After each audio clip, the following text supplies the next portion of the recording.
Our guest this episode is someone I always look forward to seeing. His serene nature is infectious, and his family devotion is heartwarming. He credits his endearing spirit to his former career in law enforcement before finding his passion for helping families in real estate. He is currently an essential piece to making a difference in communities through the Fresno and Madera area, where he now specializes as a new home sales consultant for DeYoung Properties, a local builder known for quality craftsmanship, enduring value, innovation, and customer service. I believe he's an exceptional person in providing a high-level customer care experience. And here today to discuss all things new construction and real estate, let's welcome Tim Thatcher. Well, thank you very much. I don't know if I could have done better myself. And I'm really good with words.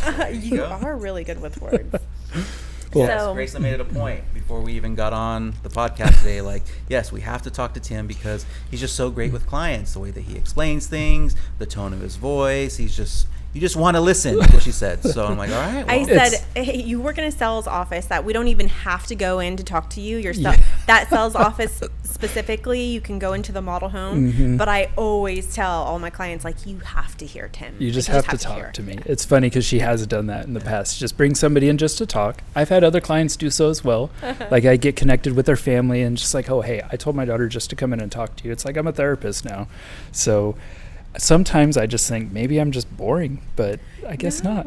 You're definitely not boring. Not boring at all. You're calming. No. You also came up with the box gobbler. The box gobbler is very cool. Yes. Yeah. So for those who don't know what the box gobbler is. So the box gobbler is something that we were including at the time for our new builds, but now it is something that you can add in as a personal selection, but it's essentially a parcel safe. So it's built directly into the garage. So Amazon, UPS, USPS, whatever it is, can come in, enter the code, the 4-digit code that you put in the special delivery instructions, and it drops your parcel safely in the garage, so you never have to worry about packages getting stolen. So it was definitely a really cool feature, and then it just kind of took off, and everybody wanted one, and then we said, okay, well, let's not include it now. So change things up a little bit. Box gobbler, the actual term that they that put is on the actual name of it. Is it really? Yeah. Wow. Yeah. It's on the front. It says it right on the plaque, box gobbler. Mm-hmm. No so way. It's kind of a silly name, but it's a fun idea. It's catchy. No, it's a good concept. I would much prefer that over some like drop box in your garage. We had first done it on last year's St. Jude Dream Home that we gave away, so it was kind of a highlight of that home. So then we decided, hey, let's start including it now. And how's that being there for that experience? Because how many have you done now? I've done 5 now. Wow. Yeah, I've done 5 very now. Cool. So it's definitely a fun process, but it is a very tiring process. It brings in a lot of traffic, which we're very grateful for. We're very thankful for the families that do donate to St. Jude Children's Research Hospital. Mm-hmm. But it is a lot. Mm-hmm. It's definitely a lot, especially as a single agent, at the location and building the St. Jude home close to my model center. It brings in a lot of traffic. And so let's talk about, you started off in law enforcement. Did you know that there's a lot of Tim Thatchers? Did you know that? Like, have you searched your name? Graceland's so funny, right? So when we prep for these things, before you get into your story, she always Googles because she wants to get good information for these wonderful introductions that I've never gotten one, by the way. There's nothing on me. Yeah. But when she goes Tim Thatcher, she's like, there's so many. Like, you're trying to find the right one. There's a professional wrestler. I've Googled myself before, and I was like, I'm a professional wrestler? All right, cool, yeah. And then there's like a dental assistant, and then there's somebody else. Man of many trades, but no, there's really nothing on me on the internet. The only one thing that was on there was your YouTube video for DeYoung Properties. Oh, yeah, that's about it. That's about it. And maybe one day you were a former CIA agent? I am. Apparently, right? Secret Service. It's just, Man of mystery. I signed a very thick NDA, sorry. But yeah, a short stint in law enforcement prior to that with the fire department. I was actually cleaning out the garage today, and I found an old safe with some old relics in it, and I saw my certifications and everything like that from the fire department, a couple of recommendations from my chief and everything like that. And it was really cool to kind of step back into that capsule and see it all, and then just throw it away.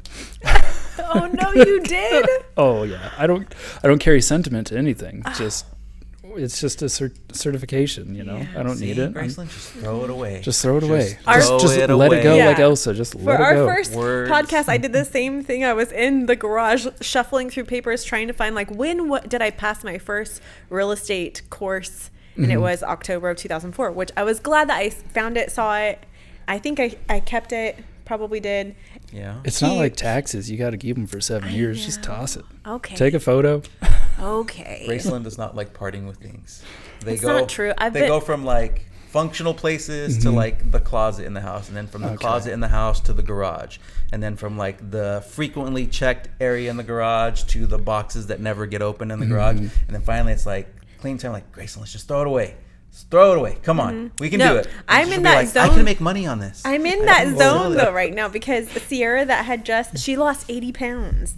And so she went from like a size 14 to now a size 4. And so I was like, oh, I've got a ton of clothes. So what I did was I took our whole entire closet and just threw it on the bed. And then it looked like my room exploded because I wanted to be like very like out, Yeah. like get out of here, you know, like very more critical of the things I was. It's understandable. You know? So I'm in that zone right now, you know. So I'd look at it this way: like if I haven't touched it or used it, or if there's an ounce of dust on it, I don't need it. Like there's always like a junk drawer in a kitchen, right? Yeah. It's full of batteries and cords and remotes that you don't know what they go to. Yeah. If you haven't opened that drawer and grabbed a specific thing out in a particular amount of time, just get rid of it. Have you ever taken that whole drawer and just dumped it? Dumped it every time I've moved. I have a good buddy of mine where him and his dad, they think it's hilarious. About once a year, they take their junk drawer, they dump it in a box, and they mail it to each other. Oh, that's And then they kind of go through and be no. like, is there anything in your junk drawer that I would not consider junk? And then they just ship it to That's each other. a very fun concept. Who That's does a that, very Josh? fun Josh, concept. yeah. Oh See, my how gosh. did you know? I knew when you were explaining it. I just knew it was Josh. That would be a lot of fun to do. It So would maybe it's be. just like a friend thing that you just like, all right, every year on Christmas is what you're getting. your junk You're getting the drawer, junk yeah. drawer. See if I don't you have find one in my anything good. current home. That's so pretty it's good. awesome. But yeah, somehow we got off on a tangent there. But Yeah. with my history, I guess I've worn a lot of hats, and I've been in many different situations that have just kind of helped guide me to talking, you know, and helping just in general. When I first got into real estate, I always used to say that in my previous careers, nobody called us because they were having a good day. You know, it was always for realistically one of the worst days of their life, right? Yeah. So they always called us during a bad time. And now that I got into real estate, like, I don't want to sound cliche and it's like, oh, I want to help people, but you actually do get to help people, and they're calling you because it is a good time. It's exciting. It's still scary, but at the same time, it's joy. It's a delight. It's something that they're looking forward to. They just need the guidance to get there. Yeah, and you know, it's interesting. It's like a comment there. I know a lot of people that were previously in law enforcement that get into real estate. And so what was it for you that kind of brought you to this I didn't have business? a choice. No, it was bittersweet. The 4 shoulder surgeries that medically discharged me was the biggest thing.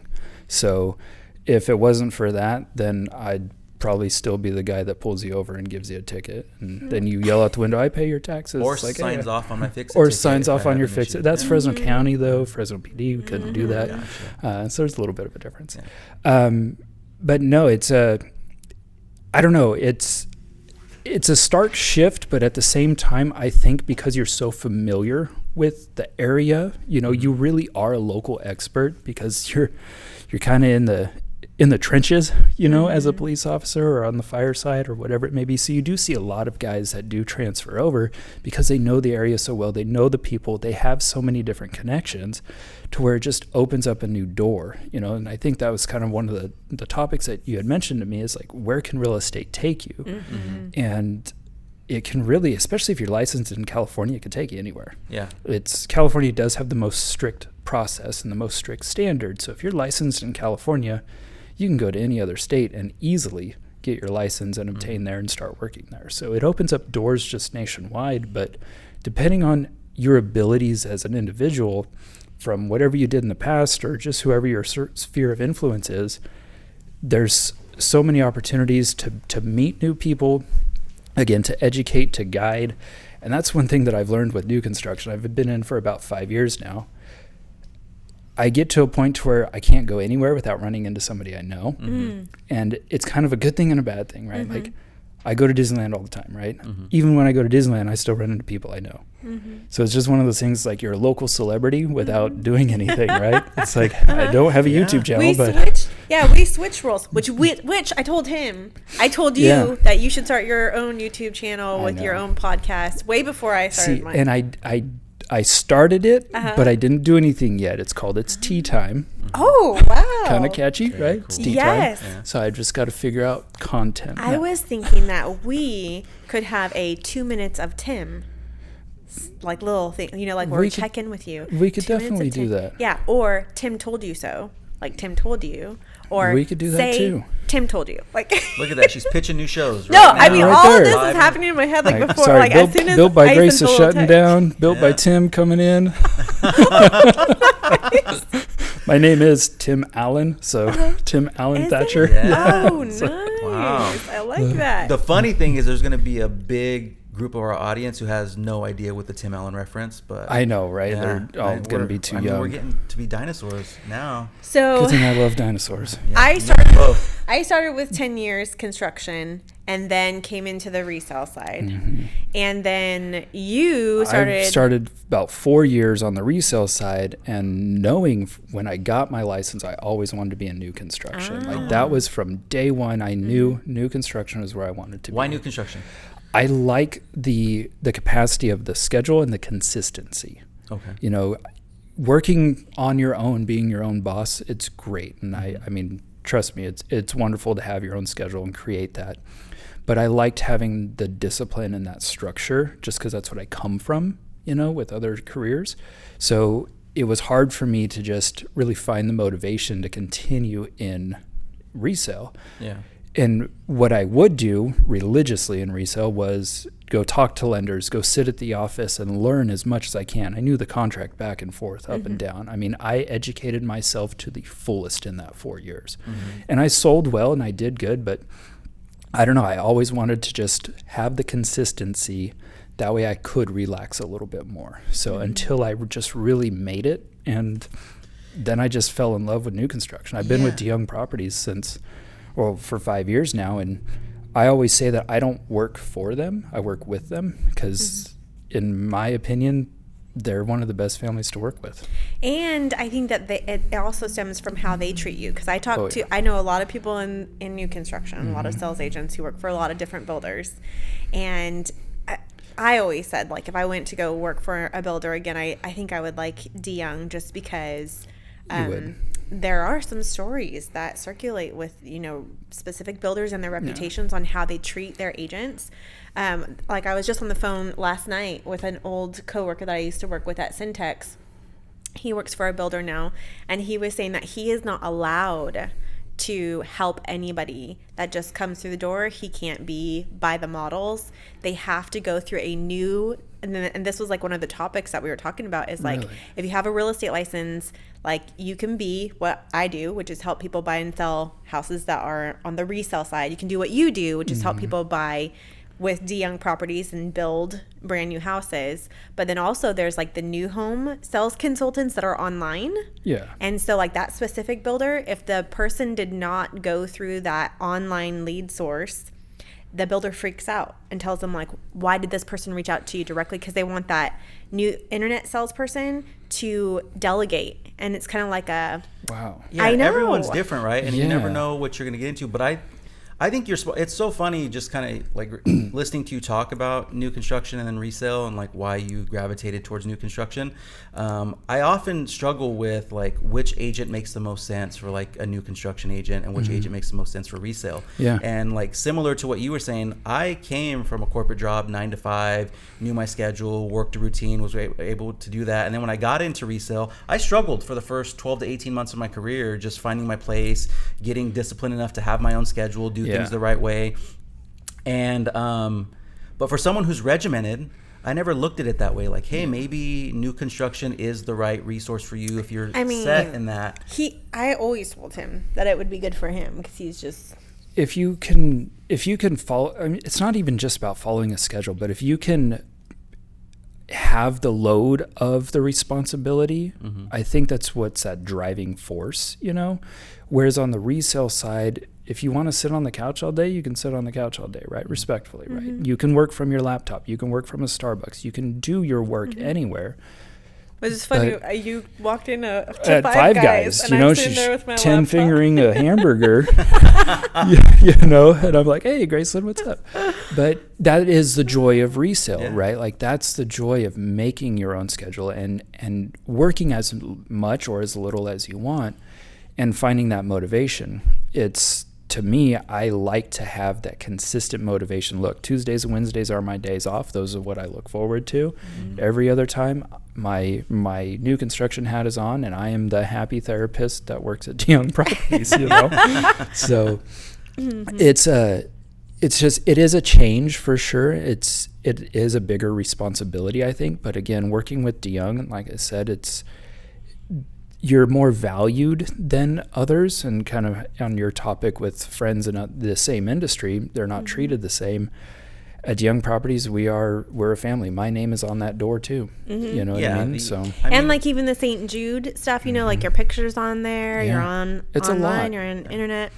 Yeah, I mean, real estate continues to be one of the few professions that still is like the wild, wild west. Like even in resale, like every brokerage is different. Everyone offers a different, you know, incentive model, and everyone has different perks to working with them. Same thing on new construction. And it didn't used to be like that with new construction. Not at all. It used to be every office was pretty much the same. And now I feel like everyone's tried to be so unique that everyone is entirely unique. Yes. And it's at a time when new construction is like the booming business in town. The reality is, you know, people refinance their properties at such low interest rates. People don't want to sell the homes that they moved into. And really, you know, new construction in a lot of neighborhoods is the only game in town right now. So I imagine you guys are extremely busy when you're in the office. As I don't want to sound greedy to say it, but as reality hits in that sense on the resale side, because inventory is so low, where did they go, right? They come to new construction. And it's just kind of we'll call it a snowball effect, in the sense of they're going to start with we'll call them the lowest the cheapest builder, and then they start working on their way up. And once the cheapest builder sells out, then they go on to the next one. And it's just kind of a rat race to see what's available. But with new construction, there's something always available, and there's something in everybody's price point. Whereas on the resale side, there could be one property in that one area that's available, but how many people's price point is it in? And how many offers are there? And how many offers are going to be there, right? Yeah. The problem is, like you had just said too, is with people selling their homes, because they're at that lower interest rate. Right now, if you're selling your home, you really need to sell your home, not want to sell your home, right? Oh, there's so many times something. We've had a discussion. I'm like, we are never selling the home that we're in right now. I mean, just for the payment alone, like in the refinance, like we obviously refinanced at the best time that you could, and a lot of people took advantage of that. It's just kind of hard to part with that when you see what the market environment is currently. But to your point, people are always going to need to buy. People are always going to need to sell. And even under certain circumstances when they don't want to, like people are relocating, get new jobs. Yeah. You know, or we were running the data like a couple days ago where people are giving birth 2 times faster than people are dying. Yeah. Oh, So, you know, it's just like... That's why the need outweighs the want. Yeah. And in what we've learned, or what I've learned personally, in the new construction area, is a matter of finding people's story more so than just making it a transaction. You know what I mean? So like building that relationship, being the therapist if you have to, being the one to push and motivate them if you have to, and say, hey, do 10 more push-ups type of thing. Yeah. You find their story, you can truly help them, right? Because if you're just there to make it a transaction, like a lot of new builders do, just, hey, sign here, there you go. There's one builder recently that I experienced a very car salesman-y type, and there's that one builder that still operates that way, that they don't have a base price sheet. They have it close to their heart, and then they go and show you, and they look at it like this, and they say, well, you know, it's like total. I'm like, what is happening right now? There's no personality there. There's no sense of comfort in that, you know. So if you can, I don't want to just simply call it breaking down the barriers, but if you can peel back that onion and find the true resolve for somebody, but understand what they're coming from and then look forward to what they're going to. It makes all the difference in the world. Well, and we try and tell people, it's funny that you talked about this. If you notice, his voice just got a little calmer. Oh my goodness. This is my excited voice too. Yeah, right. But we tell people all the time, like even with the agent that you work with, like you're not always going to be a good fit for everyone. So it's important that you start that conversation early, like well before you're even considering, looking at properties. Find an agent that you're going to work well with. And then I think with builders too, I tell people all the time, like no builder is the same. So I get it. You see this price point over here, or you saw this floor plan over there, but you haven't really had the opportunity to go out and look at like new construction and what's available to you. And it's amazing, I think recently, because Graceland's done so much new construction recently because again, the inventory and what we're looking at. Yeah. Just the amount of conversations that we have with clients where they're like, I didn't realize how big of a difference from one builder to the next, and like the amenities that they offer, the layouts that they offer. Some builders don't even offer bathtubs anymore. We wanted a bathtub. Or I always start with one builder because they do it what I call the old school way, where you can walk in and say, what do you have available? Okay, I think this will work. Can you run a payment, like an estimated payment on this price point? And then they will do the back-end ratios, front-end, back-end ratios. They'll ask for all payment information without running credit. They'll just say so it's kind of like a good baseline to fill out if my client's going to be comfortable with that price range. Yeah. And then based off of that conversation, if they feel good about it, then I know, okay, we decided we're comfortable at 465. So now all the other builders from here on out, we're going to shop 465. Yeah. Versus like some builders, you go in and they're like, oh, I don't answer any financing questions. I don't know what the interest rate is. I'm not allowed to walk in the model with you. Here's the lender's card. Jeez. It's so different from why even give them keys to the office at that point? Yeah, there's no office. But they all work from that's home. True. I mean, there's some builders where you just type in a code now and you tour yourself. Yeah. There's a lot of different ways that people are doing business out there, and it's. But it's also generational though too. Yeah. Think like even with our kids growing up, they're in the generation of cell phones, right? Social media and the influence here at the mercy of their pocket. Yeah. And everything is so quick and easy and available, whereas us from a different generation, we're more face-to-face, transactional in the sense of a conversation and a handshake, but nobody really knows how to do that anymore. Yeah. Right? So that's one of the big things with us is that we are that, we'll call it old school builder to where we are going to build that relationship and make it a face-to-face thing, so I can actually help you and walk you through the home and find out what your needs are, because I don't want people to spend more than they need to, right? Like I'm not slapping the tires and upselling you and putting running boards on it, right? Stuff like that. That's not my take. I want to make sure that you're as comfortable with the home and the payment as possible, because then I know I can sleep at night and I did my job well. So I'm not selling timeshares. Love it. I mean, your floor plans and product is easy to follow. One of my favorite things I think about DeYoung, and correct me if I'm wrong, but if you go in and you see a custom feature in a model home, you can buy it at a price. Yes. Versus some builders are like, oh, nope, that's a designer feature. We don't even offer it as an option. What could be yeah. It's a lot of times we do add those personal touches just as a design element, but our designer does have the resources to say, hey, this is what I did. You can have this information and call so-and-so and we can get it done for you. Nice. So we do offer an array of personal selections. We are we're the only builder that does actually right now give people the opportunity to personalize their home through different packages, and then you can build on top of that. But yeah, if there was something special that you wanted, if you wanted a dog washing station, we'll build a dog washing station. Just ask us, we'll give you that opportunity. Yeah, I love that. So DeYoung in general, I mean, how many communities do you guys have here in Fresno currently? So how are things moving? Things are moving really fast right now, especially over at our Summerlin Walk community. That's one off of Clinton and Armstrong. That one, I have one home site remaining and 3 quick move-in homes. So if anybody out there is looking for clients. I actually just got off the phone with a referral. They are a young couple. They just had their first kid. They sold their house, and their house closes escrow on the 20th of this month, which is tomorrow? tomorrow. Yeah, they haven't negotiated a rent back. They are staying in their house till July 20th, but they're relocating from Oregon. And so they wanted to do resale, and I was like, okay, we can look at resale, but have you also considered new construction? Yeah. And they were like, well, we would just ideally not want to move twice. So if they have any quick move-ins, I've got 3 quick move-ins under available. 500. So Yeah. yeah, Mm-hmm. we can do that. So those would be Just perfect. not add solar into it, but yeah, we can do that. Okay. We They do can it. lease the solar, right? They can lease the solar. That's the other thing that they didn't know because they're from Oregon. Everything 2019 and newer Has to has have a it. solar Yeah. lease, Yeah. solar payment, solar Yeah, purchase so power we agreement. can definitely do it. We'll talk off the air. Uh-huh. But yeah, we have the Summerlin Walk community here at Clinton and Armstrong, 1 open home site to build on, and then the 3 quick move-in homes that are available from 1,800 square feet to 2,300 square feet. And then we have our Tesoro Viejo location where we're actually putting most of our resources now because we're really just trying to push out there. I'm actually working from there now as well. So we have new lots that we just recently opened. They're large lots, so definitely pool-sized yards if you have Nice. anybody interested out there. Awesome. So home sites range from 1,400 square feet now all the way up to 2,600 square feet. So we have that opportunity to pick the home, pick the lot, and pick everything that goes inside of it. So Nice.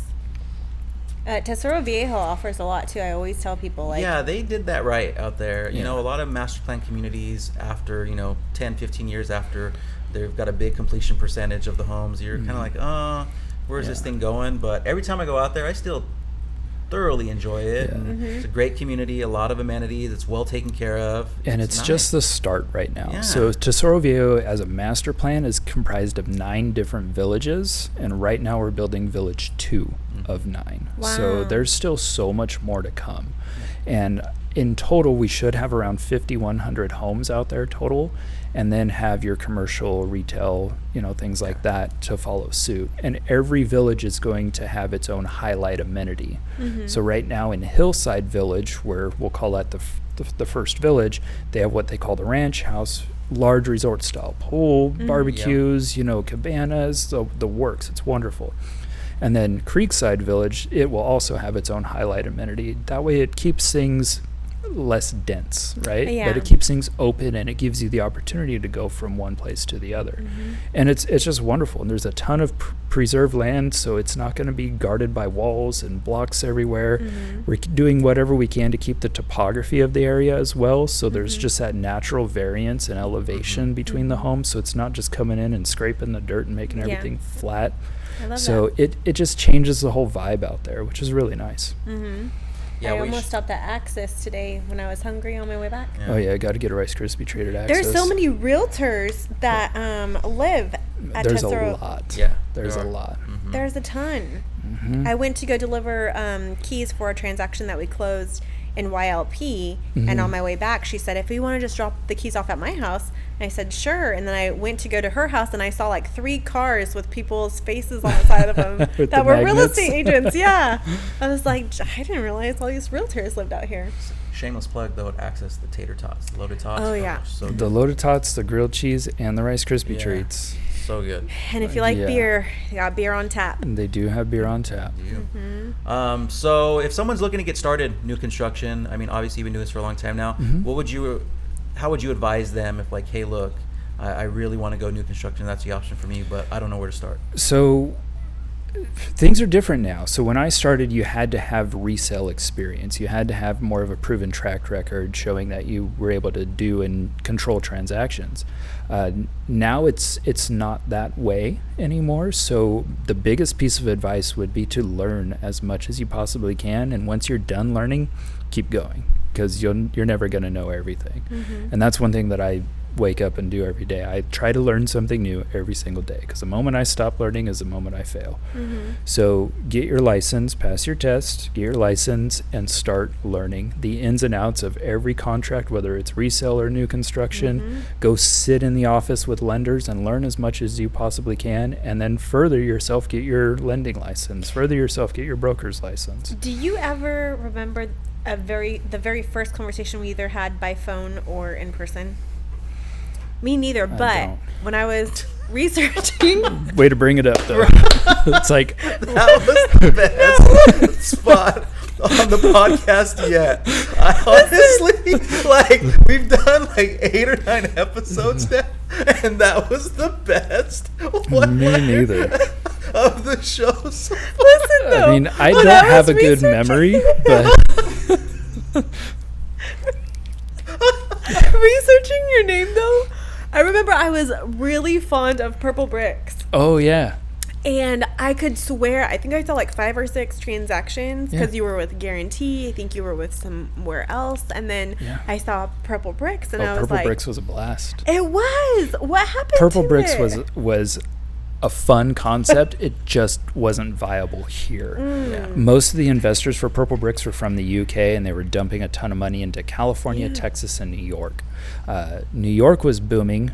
Texas was pretty slow. California was just, it was too scarce of a market, just too broad of a market. So the investors pulled out of California, put their resources in Texas. Texas ended up failing, and then they went back to the UK. They dang. still have areas of New York, but And I it's can't just not remember the what same. exactly I liked about them. The business model was, like, on my side as an agent there, the business model was a flat fee commission. It was like $39.50 if your home was under 500K. If it Oh. was over 500K, it was like $79.50. That was just Okay. a flat rate.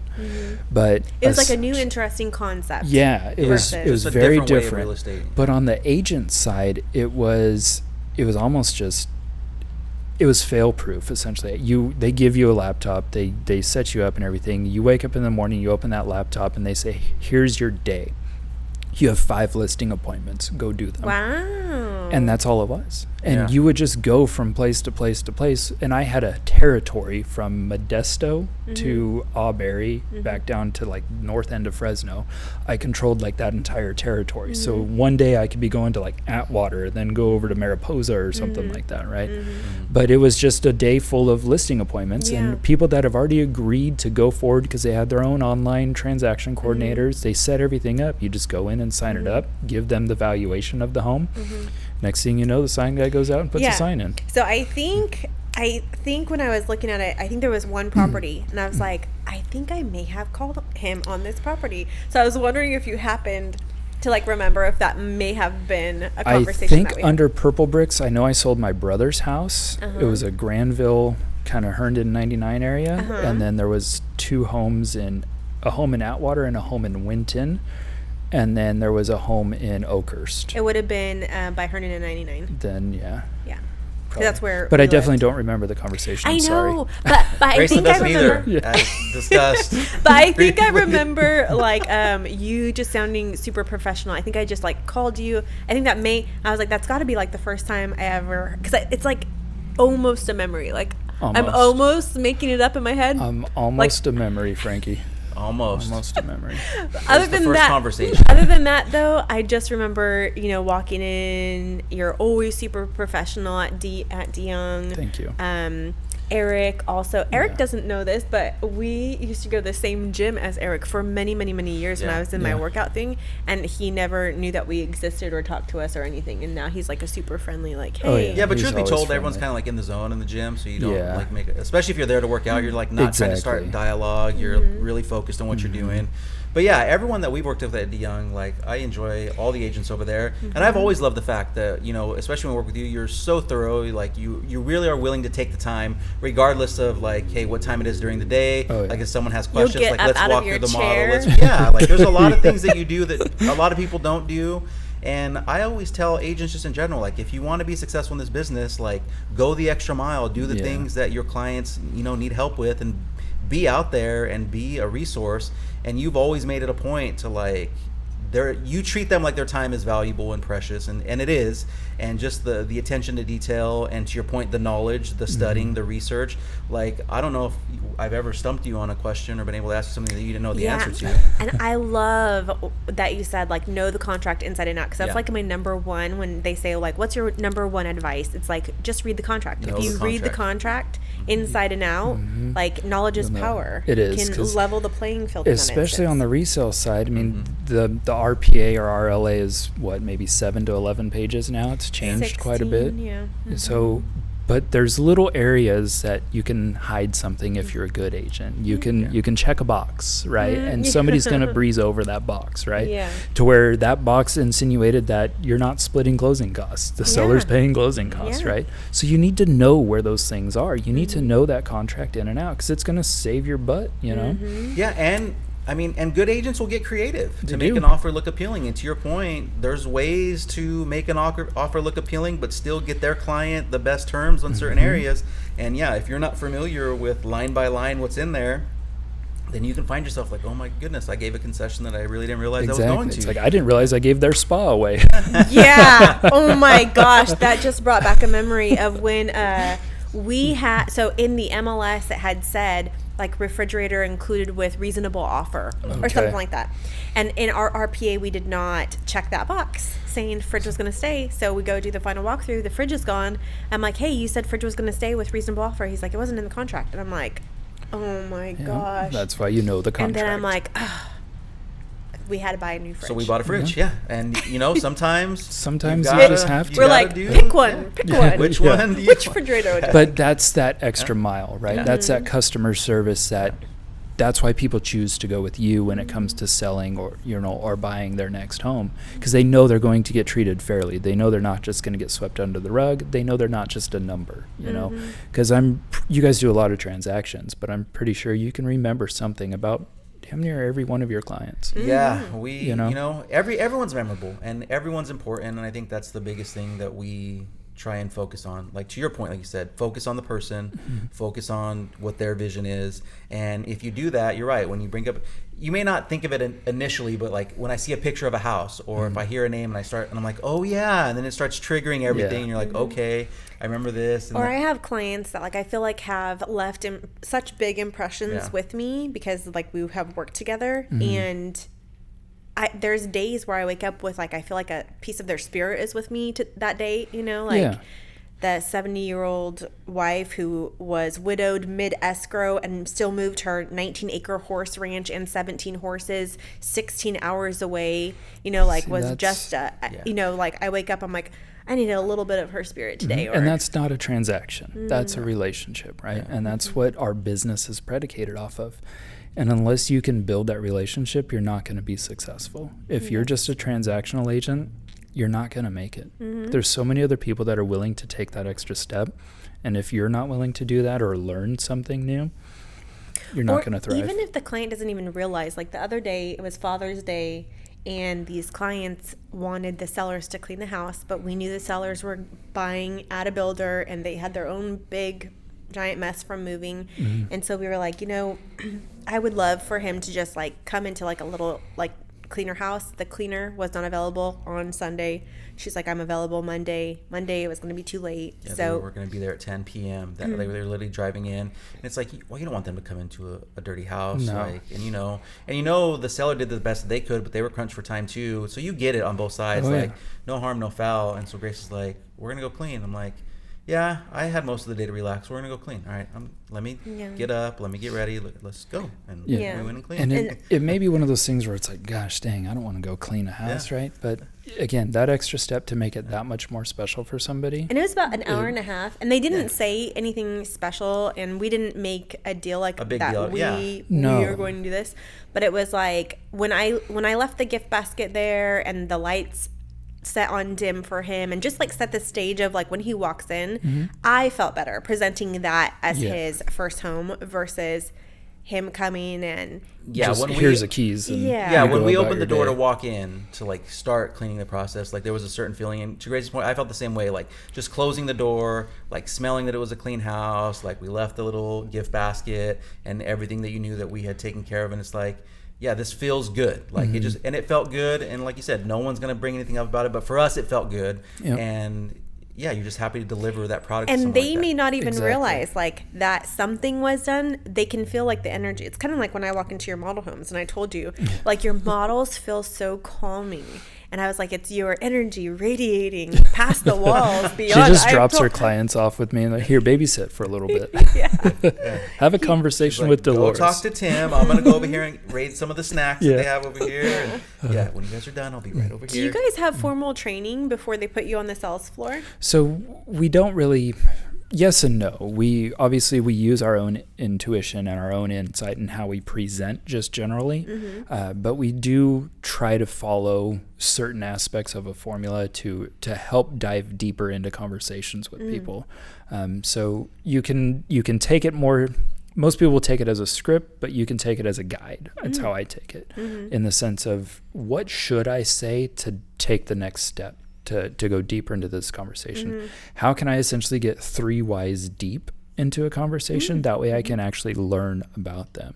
Because if somebody just walks in and says, oh, I'm tired of renting, and then you say, oh, no, I totally understand, rent is outrageous, that conversation is over already. Yeah. But if somebody comes in and says, oh my gosh, I'm tired of renting, it's like, oh, I'm sorry to hear that. Well, what is it about renting that you don't like?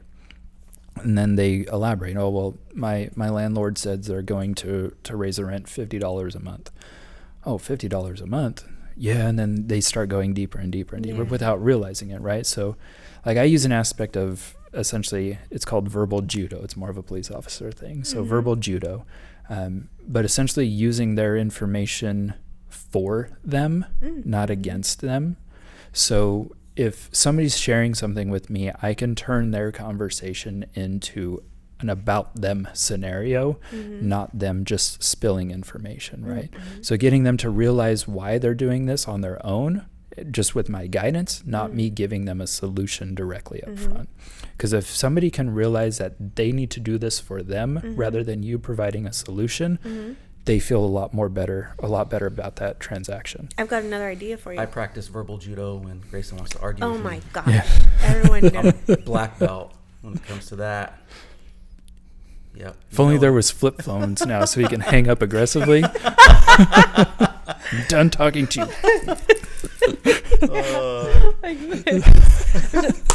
Yeah, just smacks the phone. Did you hear me hang up aggressively? Yeah. He knows when I hang up aggressively. Oh, yeah. I know. I do. But I got another idea for you. It's just an idea. I don't know if DeYoung Properties will allow you to do it. But a consultation of sorts for... Okay, so, like, this is, like, literally just hit my brain, okay? When you're sitting there talking... Frankie said it's golden. He got a very anytime, harsh stare. Anytime it starts with, it just hit my brain, it's about to be, buckle up, people. So I have a client, right? Like these clients, you know, and then, yeah, they can come and get a buyer consult from me, but I don't sound like you and have the calming, like, it's really like therapy. Like they will, like you're saying, like some people are just not that personality where they're going to just come and spill all the information, and it's really a talent. So I think like you could possibly have like I could say, hey clients, I'm going to take you to go have a consultation with Tim, and he's going to tell us the best, you know, source or way. And then basically you'd be pre-screening them, like if DeYoung Properties was even an option or not, and then you'd be like, no, Graceland, this is their diagnosis, and this is what this is the prescription. This is what they need, and this is where they'll feel best taken care of.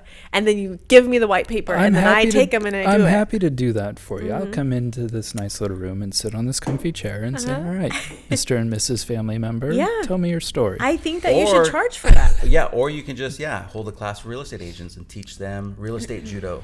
And how to properly have that conversation. I think because what I think in Graceland's aspect, she's like, hey, just take my initial bio consultation fee from me, or you take that appointment for me, and then you've done the hardest part, and then I'll just take them and I'll go find the house. I'd happily do so. Because I get people in and I like go through everything, but it's a different level of comfort, right? Like with me, it's probably like a lot of information because I'm just like, bleh, like just spitting it all at them. But we're all guilty of that, though. All of us are guilty of information overload to our clients because we want to get to resolving their problem, right? So again, with kind of the training aspect that you had brought up, the biggest aspect to do is just to let it come to you and let them solve their own problem.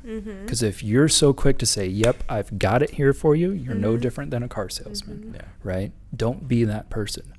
Gather the information first. Don't be a registration card. Don't be what size are you looking for, how many bedrooms, how big of a backyard. That's what Don't be a registration card. That's what I am. No, you're not. How dare you? Be a story getter, right? Figure out why they're moving. Figure out what they're looking forward to the most in their new home, and figure out what they're coming from and what they're currently dissatisfied with. Let's focus on that dissatisfaction, because it's going to motivate them to move to the future promise. Yeah. Graceland says What? she's an order taker, but we don't call her 2 hours plus for no reason. I mean, I do spend a very extended amount of time, but I start the portal right away, you know, like, so because there's criteria in the MLS system. And so like I'm trying to narrow it down as close. Like if they just call and they say, oh, I'm looking for houses under 500. I'm like, okay, are we looking for 3 bedrooms, 2 bedrooms? What if I find like a really nice 1 bedroom? Like, well, that's what I told Graceland, like, there's like 1% of agents, like yourself included, and that's why, you know, 1% of agents do 80% of the business for the most part. It's because people are willing to go that extra mile, have that conversation, have that dialogue. Now, it may not be at the tone or the approach that you do it, but it's definitely doing that. It's definitely being willing to take the time to understand a full picture of what someone needs before you just go out there and just pull up the first 5 listings that are at the max pre-approval level and say, hey, we're going to go look at these properties and maybe one of them will work for you, kind of a thing, you know? It's essentially, you teed it up perfectly. It's essentially being the new agent who goes and just shows homes without a pre-approval. That's real estate fail number 1, right? Like, you don't take people to go look for houses until they have a pre-approval. We do a courtesy 1 show. Yeah, and you know, it's funny you mentioned that. Like, if you have the conversation, you get enough information, and you really know their wants and needs. I can't tell you how many times I've talked to a new agent, and I've said, you're wasting so much time showing properties that your client will never buy. Yep. And you know it because you've had the conversation, and even in you sharing with me what your client's looking for right now, and then you're showing me the list of properties you're going to take them to, none of these houses even check half the boxes that they're looking for. Like, but nobody bothers to learn, right? Mm-hmm. It's a matter of, hey, this is my price point. Oh, well, what makes you think that that's your price point? Well, I ran some quick calculations, and that's what I can afford. Yeah. Well, why don't you let me run some calculations, and let's see if we can come up with a better valuation, right? Yeah. Are you still doing quotes, like estimates? Yeah. Are you? Oh, yeah. Good. And when you're not being awesome realtor, what do you do in your free time? I usually go to Disneyland once or twice a month, so I'm usually there. That is my therapy, because I don't pay for it. People come to me. I don't charge them, unfortunately, so I offer 3 free therapy sessions, but I do go to Disneyland quite frequently. And then I'm at home with the family, daddy duty on Tuesdays and Wednesdays, so shuffling kids to and from school and gymnastics and soccer and whatnot, especially now that it's summer. So Man, I live the same life you guys do. Well, I tip my cap to you. Don't get me wrong. Like, I love the environment of Disneyland and the look of my kid's face. I do not love the walk that is Disneyland. See, I go by myself. I don't take the kids. Well, see, that might be different. Graceland, and why don't you take me I to love Disneyland my by kids, and taking I love to take the kids to Disneyland and see their face through Disney, especially even my 16-year-old. She's ride or die. She's on my hip. She's going. Like, she's with me. And my kids know Disneyland like the back of their hand. They've been many, many times. But there's nothing like going alone. There's nothing like just walking through the park and not having any responsibilities. Not having to worry. I've never done that. Yeah, that sounds kind of nice. Are you hungry? Are you thirsty? Do you have to use the restroom? Whatever it may be, right? Disneyland with a 9-month-old and 4 walking children. See, that's a lot. That's a lot. Yeah, that's the last time we went. You are that family. That was the last time. You are that family. That That's was like, oh gosh, I'm sorry, Dad. That was like the time, like midway through, Grace was like, well, we're going to go next. I was like, no, we're going to sit here in this spot for like an hour. And you see those cinnamon rolls or whatever they got going over there, you're going to get me one of those, and I'm going to stay right here, and we're just going to chill. There is nothing like sitting on a bench with a churro in your hand and just watching the people. And I want to take a picture of Tim. Oh, it's wonderful. Churro in the park. It's wonderful. It's just different, you know. And again, it may be considered weird or something, but because you're just there by yourself. But when you're an extrovert, you're not there by yourself. There's people there having a good time, and you're sharing the fun. I love to go up, and if I see kids wearing like a first visit button or their birthday button, if they're in line for food with me, I buy the whole family breakfast, lunch, or dinner, or I buy a souvenir or something just to share that magic, you know, because I have the luxury of going whenever I want to, you know, as much as I want to, and other families don't. So why not just share a little bit of that magic, you know? I love that. So that's what I like to go do. And I was telling Frankie, we get the Airbnbs that are themed. Oh, Have yeah, you seen those? yeah. And we got those last time. They are full of arcades in the garage. Oh, yeah. That one had a swimming pool and a spa. So the and kids it don't had- even want to leave. Yeah, so, well, I was telling him, I was like, why don't we go this time? And since you don't like Disneyland, I can take the older ones and we can do all the fun rides. Yeah. And then you stay home with the 2 little ones that day, and then we'll swap, and you can go with the Yeah. big ones, and I'll stay because you have a spa there and everything, and it's comfortable, and they have big screen TV and, bunk beds that are themed and everything. I was like, that sounds like a good time. It sounds like I'm fun. gonna have to try Disneyland without the kids though. That's more appealing at this point in time than this And you conversation. could sit down, have a nice breakfast, lunch, and dinner. And they you have know. fancy Oh restaurants. yeah, Same Carthay here. Circle Yeah. has the best cheese biscuits and the best pork chops. It's amazing. It's over in DCA. You have to get reservations. If you can't get reservations, go to mousedining.com, say when you're going, and they'll find a reservation for you. Wow. So I can also give you tips and tricks about There you Disney. go. Yes. Yeah, Disney people, take note. We will have to there you have go. You've got the episode 411. Yeah. Tim Thatcher told you. Tips and trips to Yes. tips and tricks for Disneyland. By Tim Tim's Thatcher. tips and tricks. Ooh, Yes, yeah, for Disneyland. I like it. So- And if people are looking for you to purchase a home, what's the easiest way to find you? Definitely come on into the office over at Tesoro Viejo in Madera, or you can call me on my cell phone at 559-283-3864. Of course, just get in touch with either Frankie or Graceland, and I can be addressed by their pleasant faces. So. There you go. Even though Thank you. Grayson says I never get into the new sales offices. I know Yeah, I'm you're gonna take some clients you're over there. very rare. I know. It's like you're just a special appearance. There you You go. know what I Yeah. mean? It's Guest like you appearance. exist. We Yeah. know Frankie's There you there. go. He's working in the background. I'll have Yes. to be more frequent for sure. Well, thank you so much for It's my taking the pleasure. time to Thank come and you. chat with Thank us. We you. do appreciate it. All your And knowledge. Yeah, definitely. Your And calming nature. yeah. about Don't you. fall asleep. Grayson has like 3 different shows she's going to pitch to you right off. I'm Seriously, off open, air, I'm I have open so to we're many- it. go from I'm there. open so to many if you for want you. me to do consultations, but I'm all for it. I think I'm so. happy to. Yeah. Awesome. Just get their story. Yes. So There we go. So Okay. that's Tim, and we will catch you guys on the next one. Bye. See ya.